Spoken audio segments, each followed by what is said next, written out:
എല്ലാവർക്കും ഇഷ്ടമുള്ളൊരു സാധനമല്ല മഷ്റൂം, പക്ഷെ അത് വളരെ ഹെൽത്തിയാണ്. അപ്പോൾ നമ്മുടെ വീട്ടിൽ അങ്ങനെ മഷ്റൂം എപ്പോഴും മേടിച്ച് വയ്ക്കാറൊന്നുമില്ല. പക്ഷേ ഈ ഒരു രീതിയിൽ വച്ചതിന് ശേഷം എല്ലാവർക്കും ഭയങ്കര ഇഷ്ടം. അപ്പോൾ നമുക്കിത് എങ്ങനെ ഉണ്ടാക്കുന്നതെന്ന് നോക്കാം. ഒരു പാൻ വെച്ച് എണ്ണ നന്നായി ചൂടായതിനു ശേഷം, വെളിച്ചെണ്ണയാണ് കേട്ടോ എടുത്ത്, വെളിച്ചെണ്ണ നന്നായിട്ട് ചൂടായതിനു ശേഷം ഇഞ്ചി, വെളുത്തുള്ളി, പച്ചമുളക് നീളത്തിലരിഞ്ഞതിട്ട് ഒന്ന് മൂപ്പിച്ചെടുക്കുക.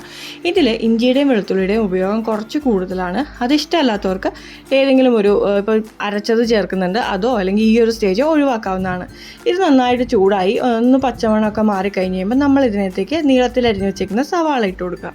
ഞാൻ സവാള ഇച്ചിരി കൂടുതൽ എടുത്തിട്ടുണ്ട്, കാരണം സവാള നന്നായിട്ട് വഴഞ്ഞ് നല്ല ബ്രൗൺ കളറായിട്ട് വരുമ്പോൾ അതിൻ്റെ ക്വാണ്ടിറ്റി ഇച്ചിരി കുറയും. അപ്പോൾ അത് കാരണം കൊണ്ട് ഒരു 2 സവാളയാണ് ഞാനിവിടെ എടുത്തേക്കുന്നത്. ഇത് നന്നായിട്ട് വഴഞ്ഞ് നല്ല ഗോൾഡൻ കളറാവണ വരെ ഇത് വഴറ്റിയെടുക്കണം. അപ്പോൾ നമുക്ക് നന്നായിട്ടൊന്ന് വഴറ്റിയെടുക്കാം.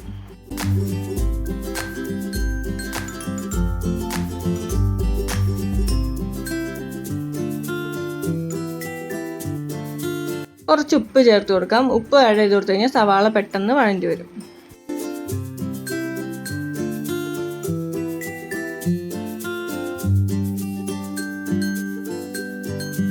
ഇപ്പോൾ ഇതൊരു ലൈറ്റ് ഗോൾഡൻ ബ്രൗൺ കളർ ആയിട്ടുണ്ട്. ഈ ഒരു പാകം എത്തുമ്പോൾ നമുക്ക് ഇതിനകത്തേക്ക് ഇഞ്ചി വെളുത്തുള്ളി പേസ്റ്റ് ആഡ് ചെയ്ത് കൊടുക്കാം. ഒന്നില്ലെങ്കിൽ ഇത് ഒഴിവാക്കുക, അല്ലെങ്കിൽ ആദ്യം ഇഞ്ചി വെളുത്തുള്ളി അരിഞ്ഞിട്ടേക്കുന്നത് ഒഴിവാക്കുക. അത് ഇഷ്ടമല്ലാത്ത ആൾക്കാർക്ക്, പക്ഷെ അത് ഇടുമ്പോൾ വേറൊരു ടേസ്റ്റ് തന്നെയാണ്. ഇഷ്ടമുള്ളവർ എത്രയാണെന്ന് വെച്ച് ഇട്ട് കൊടുക്കുക. അതുപോലെ തന്നെ സവാള കരിയാതെ വഴഞ്ഞു വരാൻ തന്നെ പ്രത്യേകം ശ്രദ്ധിക്കുക. അതുപോലെ തീ ഒരു മീഡിയത്തിൽ ഇട്ടിട്ട് വേണം നമ്മളിതെല്ലാം ചെയ്യാൻ. അത് കഴിഞ്ഞ് ഇതുപോലെ നല്ല ഗോൾഡൻ ബ്രൗൺ ആയി കഴിയുമ്പോൾ ഞാനിവിടെ ഒരു തക്കാളിയാണ് എടുത്തേക്കുന്നത്. തക്കാളി നീളത്തിൽ അരിഞ്ഞിട്ട് നെടുകെ ഒന്നും കൂടെ അരിഞ്ഞിട്ടാണ് ഞാനിവിടെ ഇട്ടേക്കുന്നത്. അത് നന്നായിട്ടൊന്ന് ഇളക്കിയെടുക്കുക. തക്കാളി ഇട്ട് കഴിഞ്ഞ് കഴിയുമ്പോൾ നമ്മൾ തീ കൂട്ടി തന്നെ വയ്ക്കുക. അല്ലാന്നുണ്ടെങ്കിൽ ആ ഒരു കറിക്ക് തക്കാളിയുടെ ഒരു കുത്ത് ഇച്ചിരി കൂടുതലായിരിക്കും.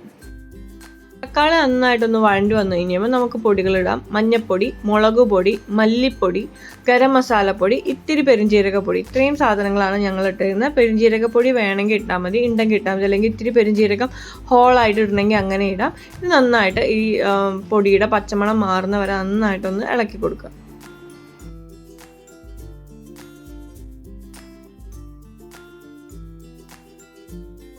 പൊടിയുടെ പച്ചമണമൊക്കെ മാറിക്കഴിഞ്ഞ് കഴിയുമ്പോൾ ആ ഇഞ്ചി വെളുത്തുള്ളി പേസ്റ്റിൻ്റെയും ഈ പൊടികളുടെ മസാല പൊടികളുടെയും എല്ലാം കൂടെ നല്ല ഒരു മണം വരും.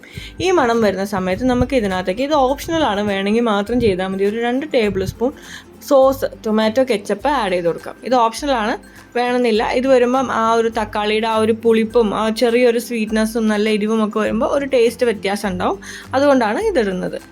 കുട്ടികളൊക്കെ ഉള്ള വീടാണെങ്കിൽ അവർക്ക് നന്നായിട്ട് ഇഷ്ടപ്പെടും. അതിനുശേഷം നമ്മൾ അതിനകത്തേക്ക് ആവശ്യമായിട്ടുള്ള വെള്ളം ഒഴിച്ചു കൊടുക്കുക. വെള്ളം ഒഴിച്ചു കൊടുക്കുമ്പോൾ ചൂടുവെള്ളം അല്ലെങ്കിൽ തിളച്ച വെള്ളം ഒഴിച്ചു കൊടുക്കാൻ ശ്രദ്ധിക്കുക. പച്ചവെള്ളം ഒഴിച്ചു കൊടുക്കരുത്. നല്ല ഗ്രേവിയിൽ ഉണ്ടാക്കണം എന്നുണ്ടെങ്കിൽ കുറച്ചധികം വെള്ളം ഒഴിച്ചു കൊടുക്കുക. അതല്ല ഒരു സെമി ഗ്രേവിയാണ് വേണ്ടതെന്നുണ്ടെങ്കിൽ നമുക്ക് നമ്മുടെ ആവശ്യത്തിനനുസരിച്ച് വെള്ളം ഒഴിച്ചു കൊടുത്തിട്ട് അതിൻ്റെ ആ ഒരു കൺസിസ്റ്റൻസി അഡ്ജസ്റ്റ് ചെയ്താൽ മതി. അതിനുശേഷം നമ്മൾ കഴുകി അരിഞ്ഞു വെച്ചിട്ടുള്ള മഷ്റൂംസ് നമുക്ക് ഇതിനകത്തേക്ക് ആഡ് ചെയ്ത് കൊടുക്കാം. ഉപ്പ് പ്രത്യേകം ശ്രദ്ധിക്കുക. ഉപ്പ് വളരെ കുറച്ച് ആദ്യം ഇടുക, കാരണം മഷ്റൂമിന് വളരെ കുറച്ച് ഉപ്പ് മതി. ബാക്കിയുള്ള ചിക്കൻ്റെ പോലെയൊന്നും അത്ര ഉപ്പ് വേണ്ട. അപ്പോൾ ഉപ്പ് ഭയങ്കര അധികമായിപ്പം നമ്മൾ മഷ്റൂം എല്ലാം ഇട്ട് ഒന്ന് വെന്ത് കഴിഞ്ഞിട്ട് ഉപ്പ് നോക്കിയിട്ട് വീണ്ടും ആഡ് ചെയ്ത് കൊടുത്താൽ മതി.